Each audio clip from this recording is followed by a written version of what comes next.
गुरुवार की रात चांदूर रेलवे मार्ग पर स्थित बासलापुर मछली बीज केंद्र के पास एक कार पलटने की हुई दुर्घटना में धामनगांव के न्यू राठीनगर निवासी शहशंक उर्फ बंटी बाला साहेब तायवाड़े की मौत हो गई। देर रात के समय 100 फीट दूर नीचे गहरी झाड़ियों में गिरी कार का मामला सुबह उजागर हुआ। उसके बाद पुलिस ने घटनास्थल का पंचनामा कर लाश पोस्टमार्टम के लिए रवाना की है। आगे की कार्रवाई पुलिस कर रही है।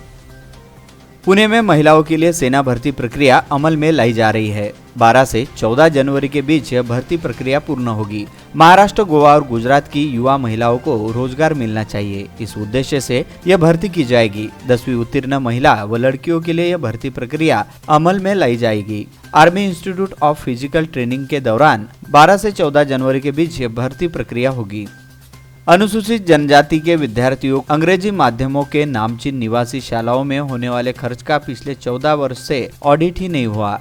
इस मामले में आदिवासी विकास विभाग के आयुक्त हीरालाल सोनवने ने नागपुर, अमरावती, ठाणे व नासिक स्थित अपर आयुक्त से लेखा जोखा मांगा है। वहीं दूसरी ओर ऑडिट न हो, इसके लिए इन नामी गिरामी शालाओं के संस्था चालकों ने दबाव तंत्र का इस्तेमाल शुरू किया है। जानकारी के अनुसार पिछले 14 वर्षों से अनुसूचित जनजाति के विद्यार्थियों के लिए बनाई गई अंग्रेजी माध्यमों की शालाओं पर लगभग 289 करोड़ रुपए खर्च किए गए। आदिवासी विभाग में इन 289 करोड़ के खर्च का ऑडिट उपलब्ध नहीं है। सत्यता जानने की पहल शुरू की है। नामचीन निवासी शालाओं में आदिवासी विद्यार्थियों पर होने वाले खर्च का ऑडिट किनके कारण नहीं हो पाया, इसका पता लगाया जा रहा है।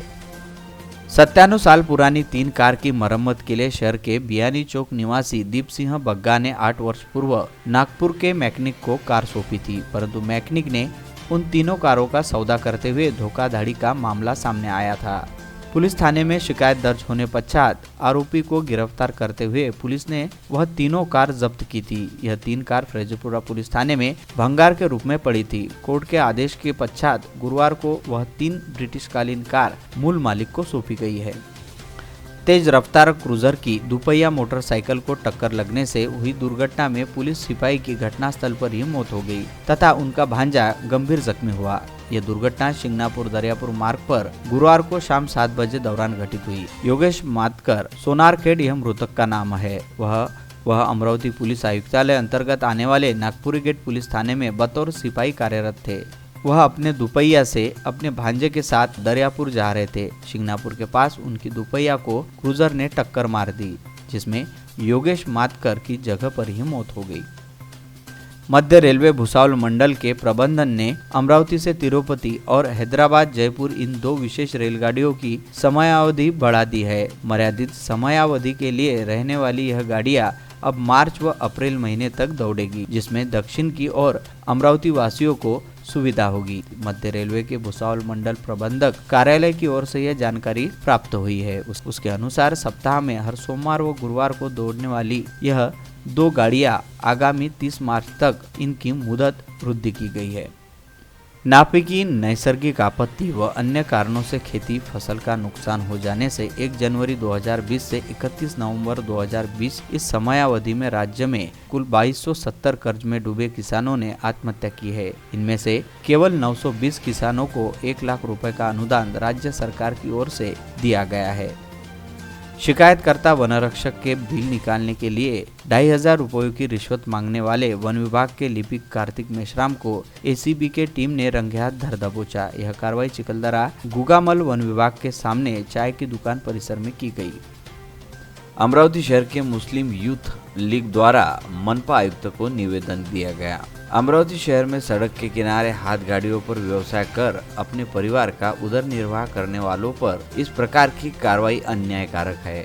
अतिक्रमण विभाग द्वारा हाथ गाड़ियों पर से सामान फेंक देना, जब्त करना यह योग्य नहीं है। अतिक्रमण की समस्या का स्थायी स्वरूप में हल करने के लिए हॉकर जोन का नियोजन होना चाहिए आदि विभिन्न मांगों को लेकर मुस्लिम यूथ लीग ने मनपा आयुक्त को निवेदन दिया। निवेदन देते समय इरशाद खान पठान, यूथ लीग के शहर सचिव मतीन राज, अब्दुल राजिक बेग, मोहम्मद अनीक कुरैशी, राजिक खान, साकिब शेख, इरफान शेख, अहफाज नवाब, फरहान शेख, अदनान खान, डॉक्टर असलम भारती आदि उपस्थित थे। जो जिनकी दिन चर्चा है कि रोज का कमाना रोज का खाना, यानी वो गरीब लोग जो हाथ मजदूरी करते हैं और रोड के किनारे हाथ गाड़ियों पे और छोटे छोटे ठेले लेके जो अपनी ज़िंदगी गुजारने के लिए जो कमाई कर रहे हैं, ऐसे लोगों पर ये लोगों के अतिक्रमण के ज़रिए से जो कार्रवाई की जा रही है, ये जहाँ तक देखा जाए तो एक तरह का बहुत ही गलत कदम है कि जो प्राइवेट के जो मार्केट है और जो व्यापारी संकुलन है, इनकी पार्किंग है कि नहीं है, इनकी पार्किंग कहाँ है, इस पर भी कार्रवाई आप कीजिए। पहले गरीब लोगों पे कार्रवाई करने से पहले आप ये जो व्यापारी संकुलन जो बनाए गए हैं महानगर पालिका द्वारा और ये दूसरे जो प्राइवेट के जो व्यापारी मार्केट है, इनकी पार्किंग कहाँ है, इस पर भी एक सवाल खड़ा होता है। पहले आप इस चीज़ को दुरुस्त कीजिए। और महानगर पालिका द्वारा फिर आप हॉकर जोन क्यों नहीं बनाते? हॉकर जोन बनाने की वजह से क्या होगा कि जो फुटपाथ पे रहने वाले जो व्यापारी है, छोटे मोटे जो हाथ ठेले पे जो लोग बेचते हैं सामान, तो इनको भी कुछ राहत मिलेंगी और कुछ हद तक के जो अपना ट्रैफिक का मसला हल होगा और बहुत सी चीज़ें कवर होंगी। इस तरह से कार्रवाई करना उचित नहीं है। हमारी यही डिमांड थी इंडियन यूनियन मुस्लिम लीग की जानिब से, और हम यही चाहते हैं कि भाई कम से कम महानगर पालिका इसके बारे में कदम उठाए। ये हमारे मांग थी।